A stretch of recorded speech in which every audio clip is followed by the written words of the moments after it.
Hey, what's going on? Jake here with Uncommon EDC, and today we're checking out another Great Eastern Cutlery knife, down to the last few in my collection, so we'll be back to our normal content in the next few days. But for now, let's take a look at the number 19, which is the Little Rattler Pattern, and it is for sure a tiny knife, but we'll get into that in just a moment. Let's start with the tube, as we normally do.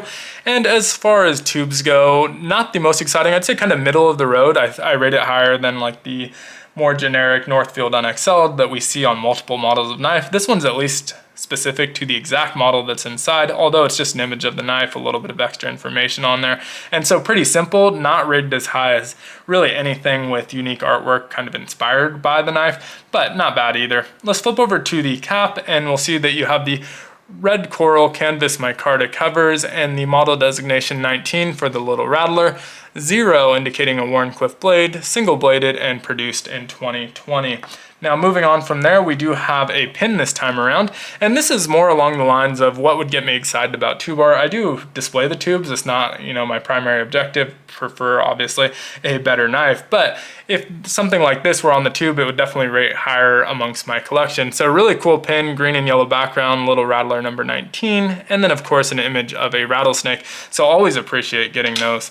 And as I mentioned, tiny knife, we can line this up with my index finger, and you can see it's shorter than my index finger, about the same width with that blade sticking out, but pretty small overall, 2.79 inches in this closed position.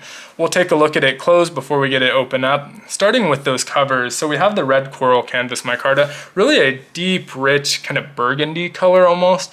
Barely can tell that it's red in this lighting, and so in lower light situations it looks almost brown, but when the light hits it, I think it's a really beautiful color, almost like a purple red mixture. And so I think it is a really nice color, but I wouldn't have minded a little bit more red because sometimes it does look brown, as I alluded to, but still excellent covers here.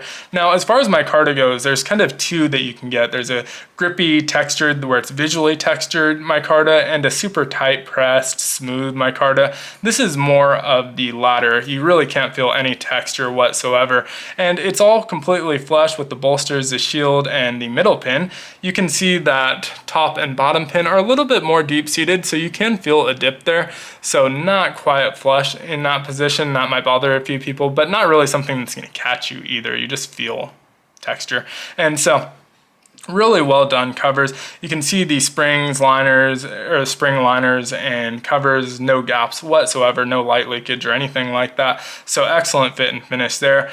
As far as shields go, really good one. Again, here we have the Federal shield, which I think is a classic, iconic shield. It's really strong and bold looking, super simple, but definitely among one of my favorites. I wouldn't say top 2 or 3, but maybe top 5 shields. So love seeing that here. And now finish on that shield, we have kind of a satin finish instead of the mirror polish that we might see on the Northfield's line.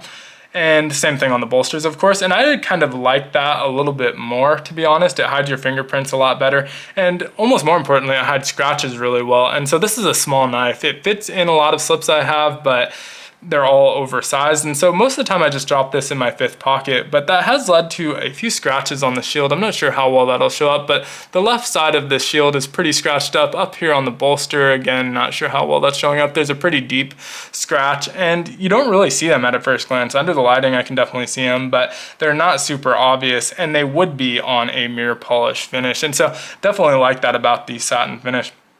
Now, getting it into that open position, we have a nail nick. You can also just pinch grip this because there is plenty of blade exposed, so whatever your preference is, but nice action, I'd say, for its size. And I might say that again here in this video, but it is on the lighter side. It's nice and snappy, good walk and talk, and nice and snappy, but a lighter pull, and you get that a lot with small knives. They don't have a large spring on them. It's hard to get a really heavy pull on there. And so I think it's good for its size, but not gonna blow you away in terms of like being a heavy pull or even a medium pull. It's on the lighter side for sure.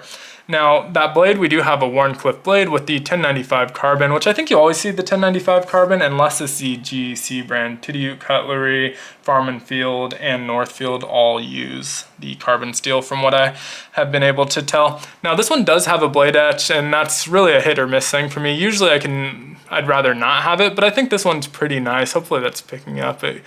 It has a pretty simple text in cursive, Little Rattler, and then a nice snake image in the middle of it. And so it's a pretty simple blade etch, but a really effective one. So I like that quite a bit as well. As far as that blade goes, we're looking at a tiny blade, 1.95 inches. So you should be legal pretty much everywhere. With that kick and tiny, tiny sharpening choil, we end up with about 1.75 inches of usable edge. And overall, we're looking at 4.75 inches fully deployed. And again, I'd say it's pretty ergonomic for its size. It's not the most ergonomic knife for sure. I can get three fingers on here, but it's kind of a weird contorted grip to make sure it's nice and snug in there and secure, and it does feel nice and snug and secure. It just feels a little bit weird, and so it's hard to get super ergonomic with small knives, and a lot of the smaller knives that I have that are super ergonomic incorporate a finger choil, eating up a lot of that blade space. That's obviously on modern knives, but I don't know, it feels decent in hand, not the most ergonomic though, but this is going to be more of a secondary knife for me anyway. And so looking at the last thing here before we get into kind of last thoughts on here, the tang stamp is hidden in both the half stop and full open position, and so you can never see that bottom line very well, but G.E.C Cutlery, made in the USA. And then on the back you have that model designation, G.E.C, and of course carbon, which is again really just hidden under there. But for me, like I said, this is really more of a secondary knife. I like it a lot though. I think it's really well done. It's hard to do small knives, you know. You would think that it's just a smaller version of a larger knife, but your tolerances get a lot smaller with the size shrinking in the knife. And so it's hard to do, and I think this is pretty well done. But I think that's why this is really so readily available. This is almost like the starter G.E.C knife. Really readily available at an easy price point. And so I think a lot of that is that, one, it's a smaller knife that people don't take as seriously, and two, it has that entry-level price, and so a lot of people buy this as their first G.E.C and then end up wanting a full size and trading or selling it. In fact, if you list any G.E.C for trade and don't specify what you're looking for, you'll probably get offered one of these. And if you don't and you're just trying to shake one loose, you can probably find one $80-$90. I see them go for more. I've seen them $100-$110, but if you're patient, easily can get one of these for that $80-$90 price range, which isn't that much more than what they came out at. In 2020, I think these dropped for $65. So as a store of value, they've definitely stored their value, even appreciated a little bit, but not at the same level as pretty much every other pattern. And so it makes it a really easy one to get into. But I like it quite a bit. Would love to hear your thoughts on this model or this pattern down in the comments below.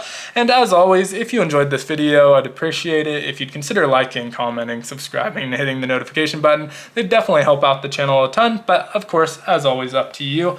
And I hope you have a great one. Take care.